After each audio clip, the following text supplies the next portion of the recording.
Hello, welcome to the continuing videos in the linear algebra series. So in this video, we're going to be talking about an idea called similarity. So I'll just start with this question that's right in front of you. Again, as always, feel free to pause the video and think about this. But is this statement true?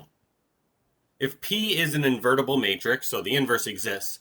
If P is an invertible matrix, everything is square, so everything is defined. Is this a true statement? So the answer to that, again, feel free to pause it if you want to think about it some more. But in general, the answer to this is no. Obviously, there's some special cases. If P is the identity, then clearly this is true. But in general, or if A is the identity for that matter, or if A is 0, you can find special cases that work. But in general, the answer is no.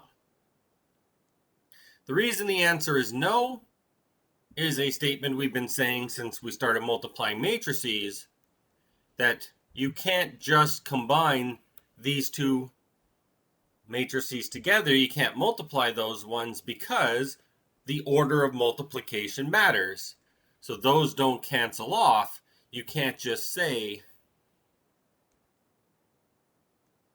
that P inverse AP is equal to, let's say, P inverse PA, which would be equal to A, because P inverse times P is just the identity. But this step right here is just not permitted. Can't change the order of multiplication, so this isn't true, and it wouldn't take you too long to even come up with examples that show that that is false. So, if that isn't true, what can we say? So that's the idea behind similar matrices,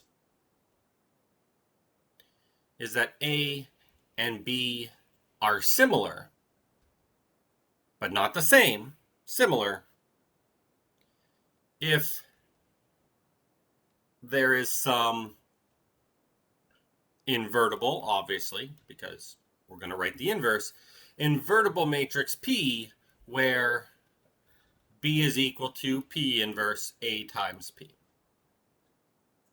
So they're not the same, but they're similar. And we want to explore what some of those properties are. Some of these properties that are the same between them, even if the matrices aren't the same. And there's a few things that we can say. There's a couple obvious ones. Some that maybe aren't so obvious. But just some quick little properties about this. You know, the determinant of B. And we know from back in our determinant section that while the determinant of matrices, or that matrix multiplication is not commutative, that we can split up determinants.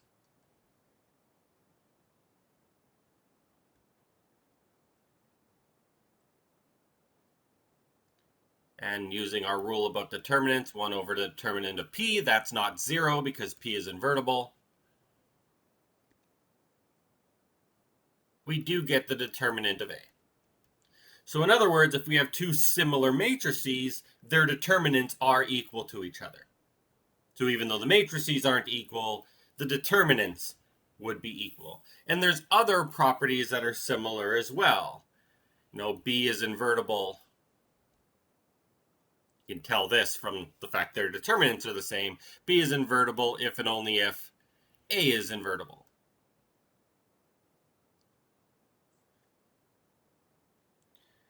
Other things that would be the same, we talked about the trace. The trace is the same.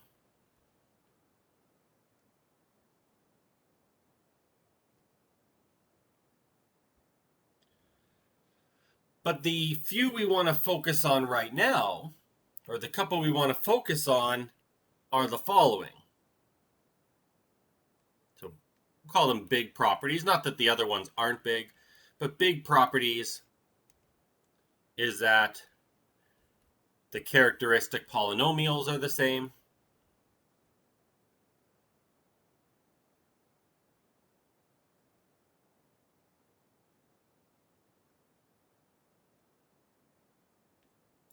And as such, the eigenvalues are the same, which is just a consequence of their characteristic polynomials being equal.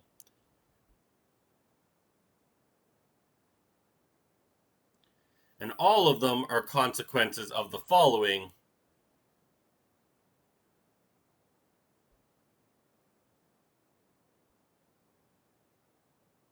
Is that if B is equal to P inverse AP, then lambda I minus B is equal to P inverse lambda I minus A times P. And we can see why this is true. Again, feel free to pause the video. I encourage you to pause the video and see why this statement here is true. Why would these actually be equal to each other if what we had above was true? So feel free to pause the video and show why that in fact is true.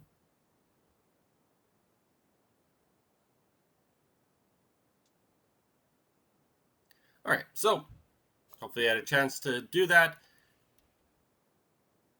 If we take a look at our right-hand side, our right-hand side is P inverse lambda I minus A. Now we do have to be a bit careful here that we're going to be using properties of matrix multiplication, but the order in which we write them is very important. So if we multiply using left distributive, that's going to be lambda as a constant. So lambda P inverse I minus P inverse A, making sure we keep the order. We multiply using right distributive property, that's lambda P inverse IP minus P inverse AP. Since this is the identity, anything multiplied by the identity is just 1. So P inverse times I times P is just I itself. And P inverse AP, that's what B was. And there's our left-hand side. So the point is, and the way we're going to use this in the next video, is the fact that if we have two similar matrices, then their eigenvalues are the same, their characteristic polynomial is the same, and we want to use that to be able to write a matrix in the nicest way possible. And we're going to use this idea of similarity in order to help us do that. All right, anyway, that's it for this video, and I'll see you in the next one.